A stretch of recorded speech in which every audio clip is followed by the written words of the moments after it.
આઈ think બંને જ very strong players as far as upstream oil is concern, એટલે અપસ્ટ્રીમમાં બેઝિકલી એક્સપ્લોરેશન એન્ડ પ્રોડક્શન આવી જાય છે.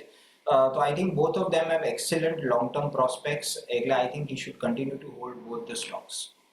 તો કંપનીઝ તો સારી છે, તમે બંનેમાં લોંગ ટર્મ માટે તો હોલ્ડ કરી શકો છો, પણ શોર્ટ ટર્મ ટાર્ગેટ્સ જતીન બંનેમાં કયા દેખાઈ રહ્યા છે તમને? તો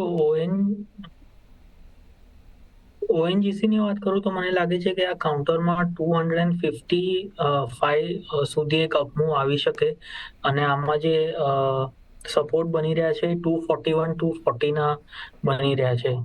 પણ જો ઓઇલ ઇન્ડિયાની વાત કરું તો ઓઇલ ઇન્ડિયામાં જે અપસાઇડ છે એ 470 472 સુધી છે, અને આમાં સપોર્ટ જે છે એ 438 રૂપીસનો છે.